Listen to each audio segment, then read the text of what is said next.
안녕하십니까. 업장소멸로 육도윤회를 벗어나게 하는 지장보살 보는 지장경이죠. 제 5회차 서일봉입니다. 지난 시간에요. 방편의 예로서 설명을 드린 부분이 있죠. 불이 났다라고 아버지가 거짓말을 하고 밖에 양수레, 사슴수레, 소수레가 있다. 빨리 나가서 타라라고 했단 말이죠. 이때 아들들은 성문 연각의 소승을 뜻하고요. 또 아버지는 부처를 뜻하고요. 바로 불난집은 고해인 이 세상을 뜻하죠. 삼계 화택을 뜻해요. 또 세 가지 수레는 바로 성문과 연각과 보살을 뜻하는 것이고요. 삼승법이죠.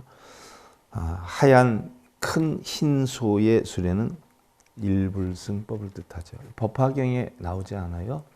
바로 성문, 연각, 보살이 결국은 하나의 불승으로 돌아간다라고 표현을 하죠. 그래서 세 가지가 하나로 돌아간다 하는 법인데, 바로 부처님이 생사의 고해에서 헤매고 있는 중생들을 구제하기 위해서 얼마 동안은 이렇게 성문, 연각, 보살의 삼승법의 방편으로서 베푸름을 주었어요. 예를 들어서 우리가 십법계다라고 하는데, 십법계다라고 하는 것은 일반적으로 육도윤회를 한단 말이죠. 천상에서 지옥까지 육도윤회를 하는데, 이 천상에서 지옥까지 육도윤회를 벗어나면, 자, 지장보살이 맡은 일이 바로 이거예요.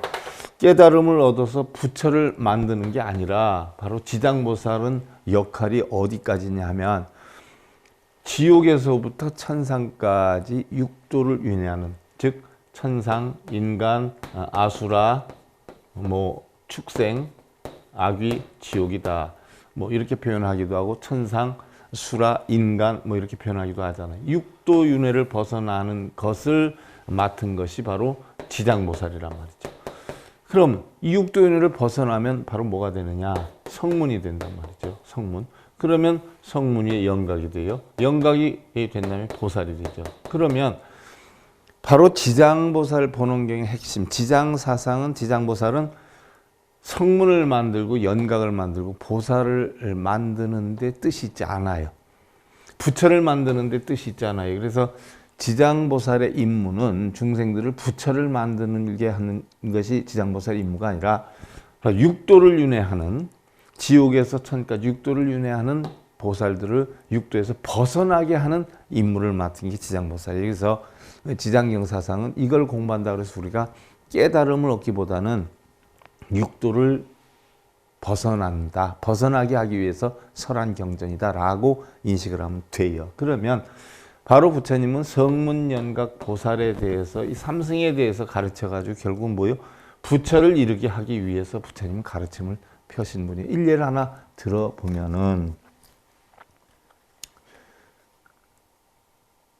중학생인데 공부를 잘해요.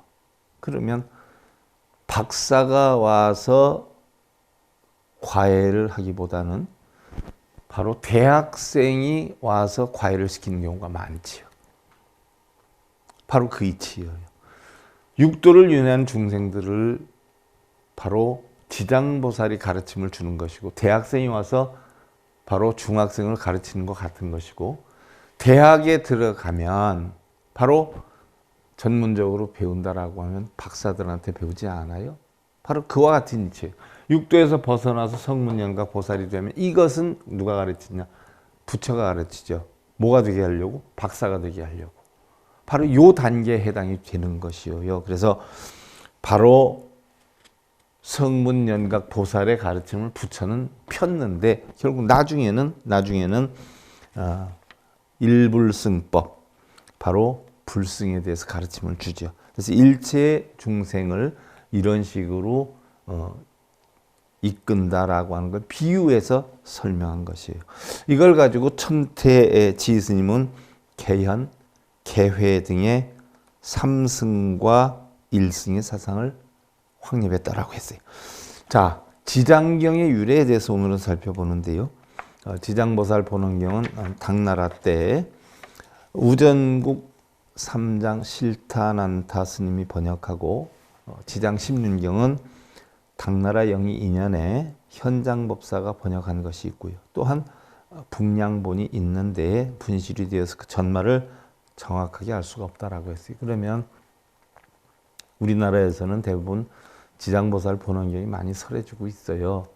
왜냐하면 지장보살 본원경에 보면 기도해라, 불사해라 뭐 이런 게 굉장히 많이 나오거든요. 그러니까 하근기 중생들을 이끌기 위한 방편으로 설한 게 지장경이다 보니까 그런 얘기가 나오니까 바로 사찰의 경제적인 어떤 수입을 촉구하는 지장경에 대해서 많이 강의하지 지장십륜경이나 이런 데 대해서는 별로 안 하지요. 그래서 지장십륜경도 현장 스님이 강의한 내용이 있는데 제가 지장경이 끝나면 지장십륜경에 대해서 여러분들한테 살펴봐 드릴 계획을 하고 있어요. 그리고 지금 뭐 하고 있는 불교와 개론 또 붓다 또 성철 스님 100일법문 이게 끝나면 제가 이어서 법화경 또 화엄경 열반경을 여러분들한테 소개를 해드리려고 해요. 그리고 거기 끝나면 아직까지 제가 알기로 우리나라에서 크게 강의하신 분은 없는 걸로 알고 있는데 600권 반야경, 600품 반야경에 대해서 제가 여러분들한테 다 소개를 해드리려고 하고 있어요. 자, 실차 아난타 스님이 652년에서 710년대 열반하신 분인데 이때 시대적 배경으로 보면 우리나라의 어느 시대요? 삼국시대 또는 통일신라 시대에 해당이 되죠. 삼국시대에서 통일신라 시대에 해당이 돼요. 자, 이때 실차난타 스님이 이 경전을 갖다가 번역을 했는데 650년에 참고로 하시면 돼. 현장 스님이 어떤 설에는 629년에 갔다, 어떤 설에는 633년에 갔다, 629년에 가서 647년에 오셨다, 또 650년에 오셨다라고 하여간 17년간은 인도에 있었다라는 설은 같은데 연도가 조금씩은 차이가 있어요. 대략 650년도경 같으면 현장 스님이 인도에 가서 17년 동안 있다가 대승경전을 가져온 이런 시기가 아니냐 이렇게 봐요. 그러면 실차난타 스님은 652년도에 태어나셨으니까 현장 스님이 인도에 갔다 온 얼마 안 있어서 태어나신 분이세요. 그래서 710년에 열반하셨는데 우리나라로 보면 삼국시대에서 통일신라 시대다라고 여러분들 대략 마음속으로 상상하시면 돼요. 당시 우전국, 지금의 중국 서역 신강성의 화전지방 출신인데 695년에 화엄경의 산스크리트본을 낙양으로 가져다가 남인도 출신인 보리유지 스님과 인도를 굽업 여행하고 돌아온 의정 스님들과 함께 신역 화엄경 80권을 번역을 했어요. 자, 이때 실차난타 스님이 바로 화엄경 번역을 의정 스님하고 보리유지 스님하고 같이 했다라고 하는 것이에요. 자, 청선사와 불수기사에서 능가경, 문수, 수기경 등 19부를 번역을 했고 704년에는 우정국에 가서 노모를 뵙고 710년 장안에 이르러서 59세로 입적을 했다고 보면 실차난타 스님은 굉장히 짧게 사셨던 분이다. 짧게 사셨지만 경전 번역은 엄청 많이 했어요. 그래서 화엄경 80권 화엄경을 바로 실차난타 스님, 보리유지 스님, 의정 스님 했다는 거 참고로 아시면 돼요. 나중에 제가 화엄경 강의할 때 여러분들 상세하게 알려드릴 거예요.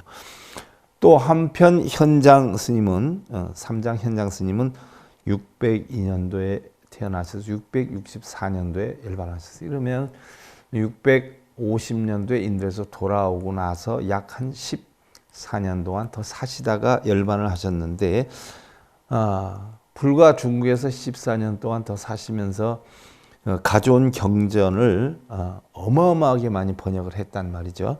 자, 12살에 출가를 했어요. 현장 스님은 낙양 정토사의 승려가 됐어요. 해경, 도기, 보천, 법상, 승변, 도심, 도학, 또 엄법사, 진법사 등에게 열반경, 섬론, 발지론, 비담론, 구사론, 성신론 이걸 배웠어요. 자, 주로 소승경전이 많이 있죠. 자, 열반경도 40권 열반경으로 되어 있는데 이것도 제가 여러분들한테 소개해 드릴 것이고요. 자, 633년도에 인도에 들어가서 나란타사에서, 나란타라고 하면 유명한 것이 불교대학, 세계 최초로 형성된 불교대학이죠. 나란타 불교대학.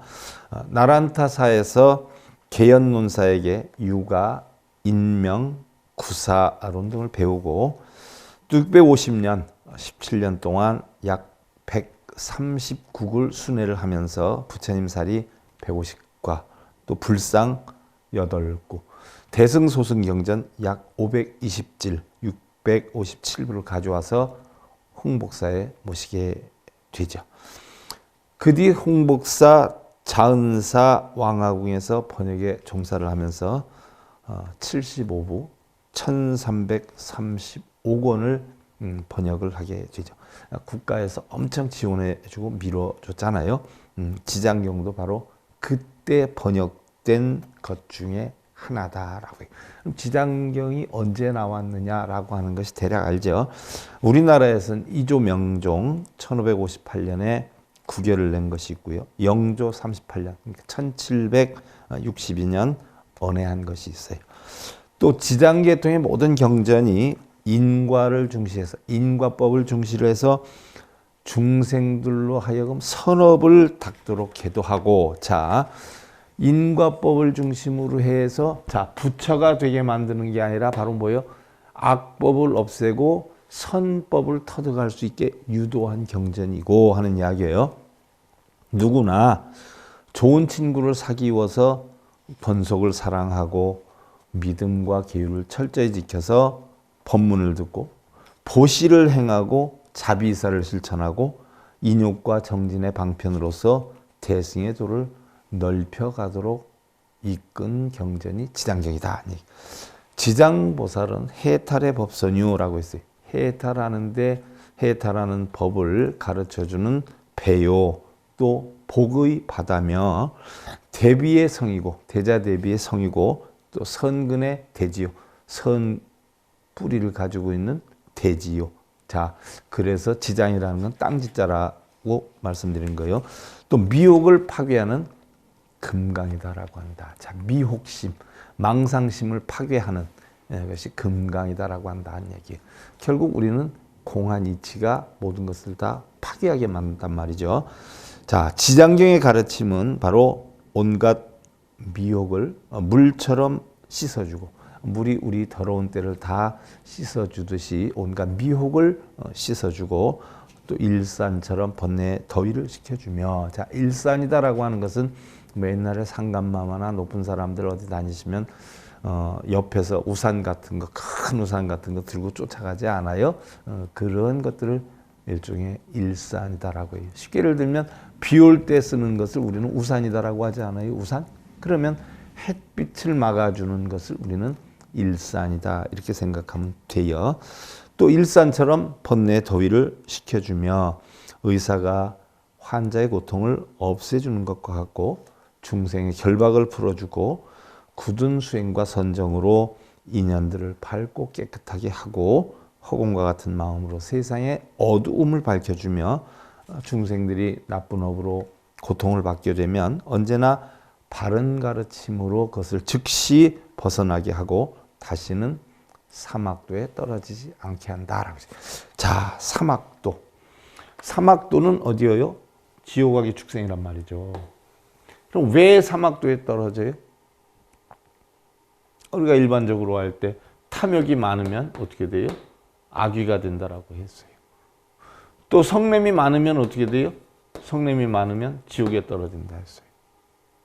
오은이공안이치 어리석음, 그러니까 그 모르는 무명, 어리석음이 많으면 축생이 된다라고 했어요. 그래서 결국은 탐진치란 말이죠. 축생은 자기가 뭘 못하잖아요. 사람이 시키는 대로 움직이지 않아요. 자기 개발이 안 돼요. 시키는 일도 제대로 못하면 마군이지요. 시키는 일 잘하는 사람은 바로 축생이에요. 축생. 이건 뭐예요? 어리석어서 그래요. 바로 이런 탐진치의 세계를 만들어가지고 지옥 축생에 떨어진다라고 하는데 이 세계를 우리는 사막도다 이렇게 표현을 해요. 그럼 삼손도다 우리는 대부분 천상에 난다라고 많이 이야기를 하지 않아요. 천상에 난다고. 그런데 바로 천상도 뭐예요? 탐욕심이 많지는 않지만 조금은 있어요. 조금은. 그 다음에 뭐예요? 성냄이 작으면 진심이 작으면 인간이 돼요. 화가 났다가 풀어지기도 하고 이해하기도 하고 이러지 않아요? 성냄이 적으면 인간이 되고 어리석음이 적으면 치가 적으면 결국 뭐예요? 수라가 돼요. 그러니까 탐욕이 많으면 결국 악귀가 되고 적으면 천상에 나고 성냄이 많으면 지옥에 떨어지고 적으면 인간이 되고 어리석음이 많으면 축생이 되고 어리석음이 적으면 수라가 된다는 아수라가 된다는 얘기예요. 결국은 육도윤회는 탐진치로 인해서 일어나니까 탐진치가 셌을 때 사막도에 떨어지만 탐진치가 약하면 삼순도에 떨어지거든요. 그런데 결국은 탐진치의 작용이란 말이죠. 그래서 지장보살이 맡은 일이 탐진치에 빠져있는 중생들을 구제를 해서 육도윤회를 하는 중생들을 벗어나게 하는 일을 맡은 게 바로 지장보살의 책무란 말이죠. 우리는 천상에 나기를 바라지만 천상도 결국은 뭐예요? 해탈을 못하는 데죠. 해탈을 하려면 적어도 성문 쪽으로 가야 된다는 얘기죠. 사막도는 죄악을 범한 결과로 태어나서 고통을 받는 곳이에요. 지옥악이 축생을 말하죠. 지옥의 고통, 악귀의 굶주림, 축생의 우치에서 방황하게 되기 때문에 사막취다라고 표현을 하기도 하는데요. 탐욕 중생은 악귀가 되고 성내는 중생은 바로 지옥으로 떨어지고. 여러분들 부부싸움 하잖아요. 지옥이란 말이요. 집에서 얼굴만 보면 싸워요. 그럼 거의 가정이에요. 지옥이지요. 회사에 가면 나를 불편하게 하는 사람이 있어요. 집에서는 오히려 편한데 회사에 가면 그냥 속상하고 뒤집어지고 언젠가는 내가 그만둬야지 이러는 분들 계시지 않아요? 그럼 그 회사가 지옥이에요. 지옥이 따로 있는 거 아니에요. 가정에 들어오면 편하고 즐거워요? 그럼 지옥이 뭐예요? 천상이에요. 회사에 가면 즐거워요? 그럼 회사가 천상이에요. 결국 한 마음의 작용이란 말이죠. 한 마음의 작용. 그래서 바로 탐진치의 중생들이 육도윤회를 하게 되는데 오니 공한 이치를 터득하면 색수상 행식이 공하다. 세상의 만법은 다 공하다. 일체법은 공하다. 이치를 터득을 하면 해탈할 수가 있다. 윤회에서 벗어날 수가 있다. 그래서 바로 오니 공한 진리를 모르는 이런 어리석은 중생들, 주로 축생이죠. 또 탐진치를 만드는 중생들에게 탐진치를 만들지 않게 해서 결국 육도윤회를 벗어나게 하는 책무를 가진 게 지장보살이다. 그래서 지장보살 보는 경우는요, 그 책무를 수행하는 지장보살의 가르침이 담겨져 있는 것이죠. 자, 그럼 지장보살 보는 경의 이름과 공덕은 얼마나 되느냐? 첫째, 지다라고 해서 지. 지장보살의 지어요. 땅지자로 써요. 땅지자. 지장이라 하는 것은 바로 범어로 키시카바라 이렇게 표현해요. 그래서 지장의 지는 바로 땅지자를 써서 토지를 뜻해요. 토지. 자, 지장보살의 덕성을 땅에다 비유한 것인데요. 자, 토지에는 7가지의 뜻이 담겨 있죠. 첫째는 토지가 능히 일체의 생물을 생장시키죠. 일체의 생물이 다 땅에서 자라요. 그래서 바로 보살이 능히 일체 중생을 설법으로 부처님 진리로 생장을 시키기 때문에 능생의다라고 표현해요. 능생의다. 두 번째로 토지가 일체의 생물을 섭수해요. 포용을 하지요. 자연계 가운데서 편안히 쉬게 하듯. 자, 우리도 땅을 딛고 살아요. 모든 동물도 다 땅을 딛고 살아요. 땅에서 휴식을 취해요. 땅이 있기 때문에 식물이 자라는 거예요. 바로 일체 생물을 섭수해서 자연계 가운데서 편안히 쉬게 하듯이 보살이 일체의 진리로 묘법으로 중생들을 편안히 쉬게 하기 때문에 능섭이다. 땅이 가지고 있는 공덕이에요. 그래서 능섭이다라고 표현. 셋째는 토지가 일체 광식물들을 다 싣고 있어요. 다 가지고 있어요.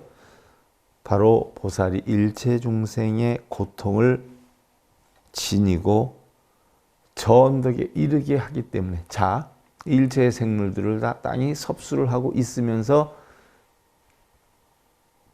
지녀나가듯이 보살도 일체 중생들의 고통을 자기가 받아서 중생들에게 어떻게 돼요? 저 언덕에 이 육도인에서 벗어나게 하기 때문에 능제의다라고 표현해요.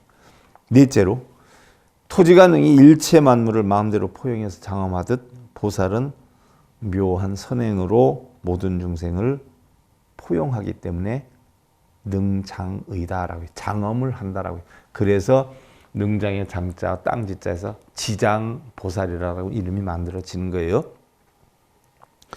다섯째, 토지가 능히 일체 만물의 근기들을 모두 지니어서 보살피고 있듯이 보살은 능히 일체 중생들의 고통을 지니고 보호하기 때문에, 지켜주기 때문에 지킬 지자를 써서 능지의다 이렇게 표현해요. 자, 우리 보살님들이, 우리 가정에 있는 각기 우리 보살님들이 똑같아요. 자, 가정을 보호하고 가족들을 지켜주지요. 지장보살의 가르침을 받아서 바르게 보호하고 바르게 지켜줘라 하는 뜻을 만들어진 게 지장경이. 그게 지장사상이에요.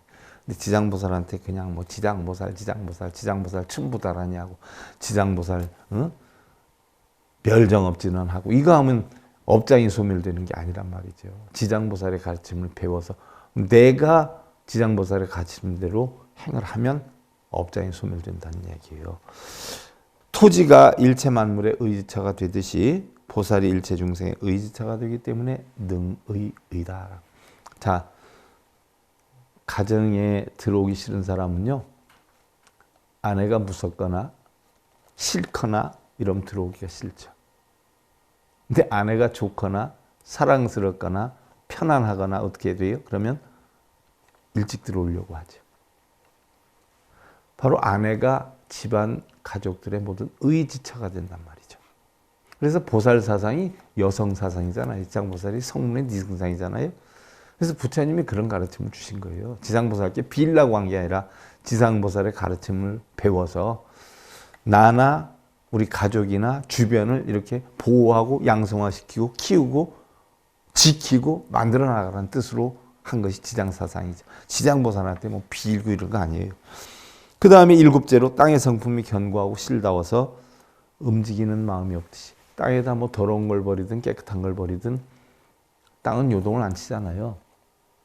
하늘에서 비가 오든 요동을 안 치잖아요. 바로 그와 같이 땅은 움직임이 없어요. 평등해요. 보살의 심성이 다이아몬드와 같이 견고해서 감히 파괴하지 못하기 때문에 견내부동이다라고 했는데, 우리 보살님들도 마찬가지예요. 신랑이 무슨 일을 일으키든 자식이 무슨 일을 일으키든 가족이 어렵든 아니면 내가 여기에서 큰 이득이 있든 없든 상관없이 마음의 변화 변동이 없어야 돼요. 가정을 지키고 남편을 존경하고 자식을 사랑하는 마음이 변함없이 항상 그대로 있어야 돼요.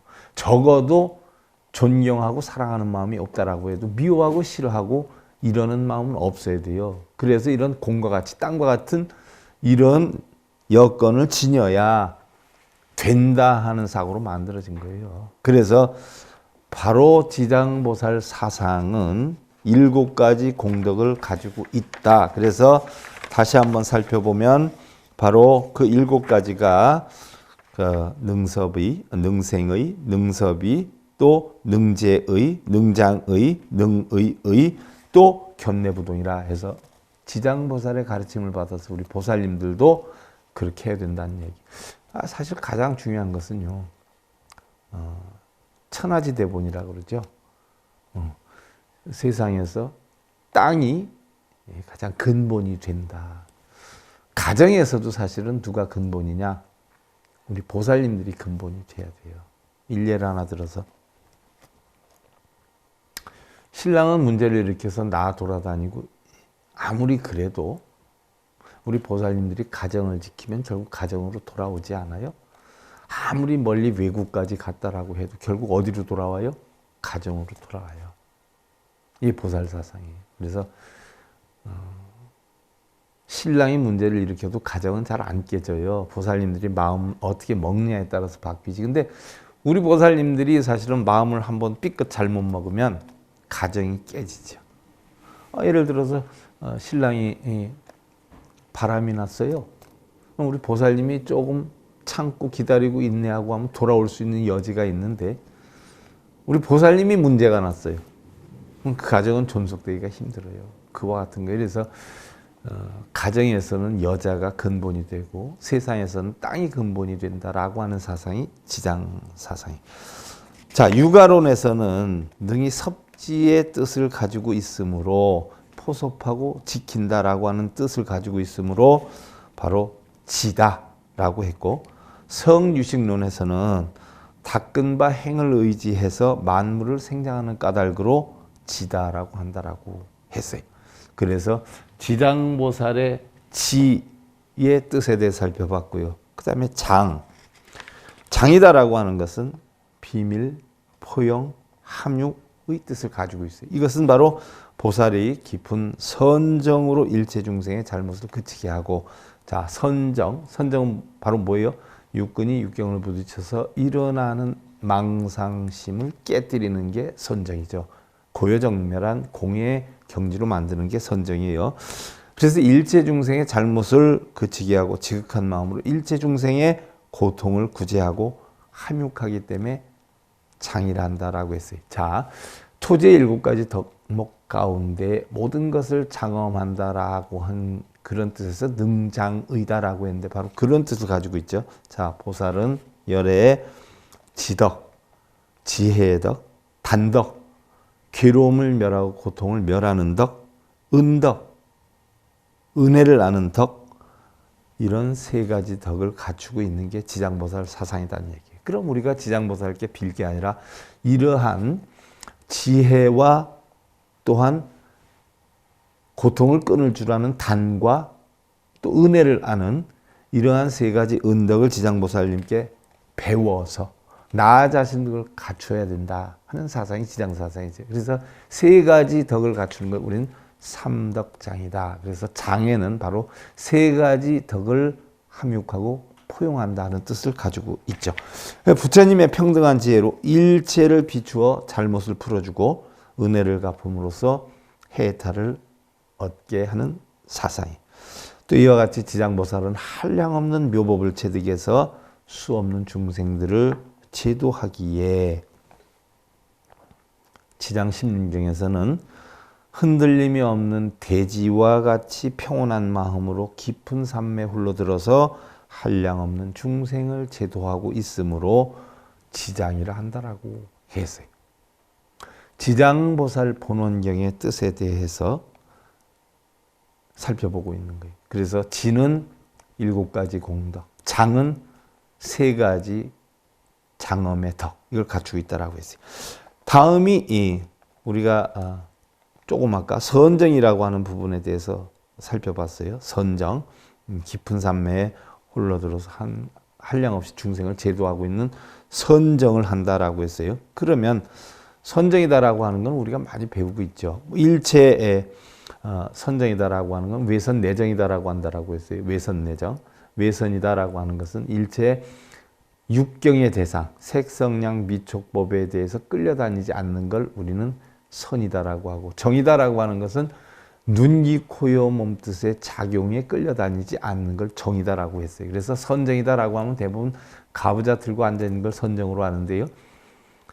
가부좌를 들지 않아도 행주좌우목동정 어느 때라라고 해도 내가 눈, 귀, 코, 여, 몸뜻이 색성량 미촉법을 보고 끌려다니지 않는, 그것으로 인해서 망상을 일으켜서 탐진치심을 일으키지 않는 이러한 것을 우리는 선정이다라고 한다는 이야기예요. 그래서 바로 반야의 지혜를 얻어서 성불하기 위해서 마음을 닦는 불교 수행법인데, 바로 생각을 쉬는 것을 의미한다라고 했어요.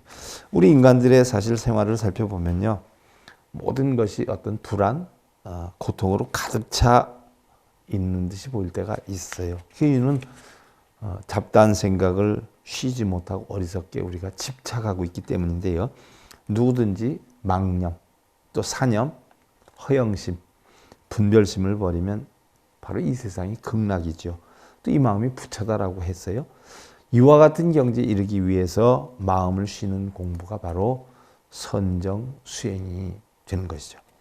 우리 전통적으로 불교에서는요, 이무심정, 사공정, 사정, 팔정, 구차, 재정 등의 선정의 수행 방법이 제시가 되었죠. 우리나라에서는 보편적으로 원효 스님이 주창한 구심주법, 이런 좌선의 행법이 많이 채택이 돼서 움직여지는데요. 구심주법의 선정을 닦으려면요, 바로 구심주를 닦기 전에 우리는 반드시 행해야 할 것이 있다라고 해요. 첫째는 고요한 곳에 머무를 것. 이 고요한 곳이라는 건 장소를 뜻하는 게 아니에요. 내 마음을 고요하게 머물게 하라는 이야기죠. 그리고 계를 청정하게 지키고 의복과 음식에 부족함이 없어라 하는 얘기예요. 불편하면 안 된다는 이야기죠. 근데 가부좌 들면 엄청 불편하잖아요.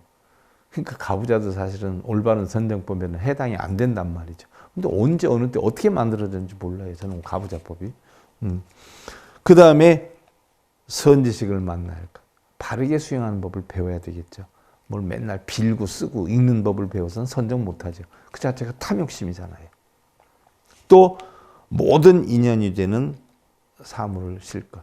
달리 신경 써야 될 일 같은 건 하지 말아라는 얘기. 하더라도 거기에 끌려다니지 않아야 된다. 마음이 고여야 된다는 얘기죠. 이러한 5가지 환경에 대한 선행 조건이 제시돼야 되고요.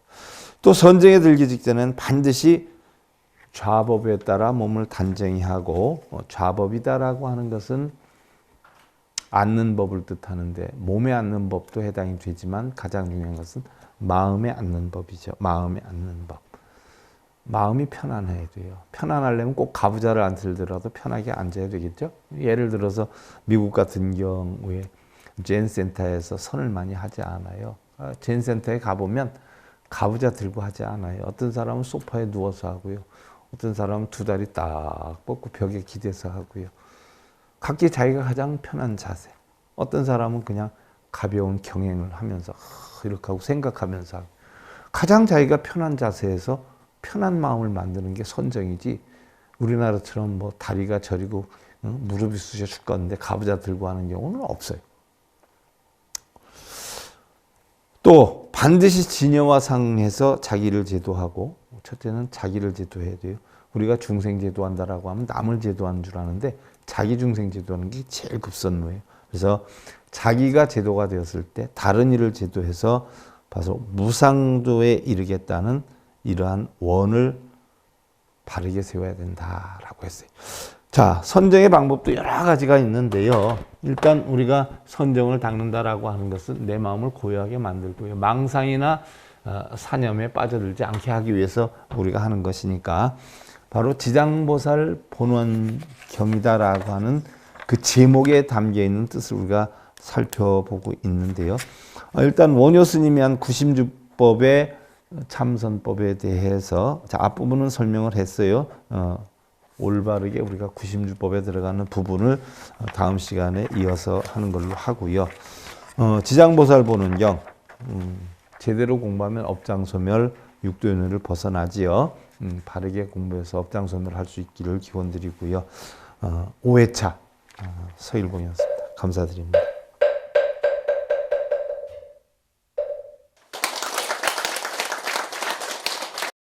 행복으로 가는 징검다리에 서길봉 스님이 여러분들을 초대합니다. SIB 불교교육대학에서는 더 듣다, 생활 속의 천수경, 달마대사 성관법, 현대생활 불교 법요지, 불교학개론, 성찰스님 백일 법문 등을 비롯한 다른 불법, 다른 진리, 서길봉 SIB 불교교육대학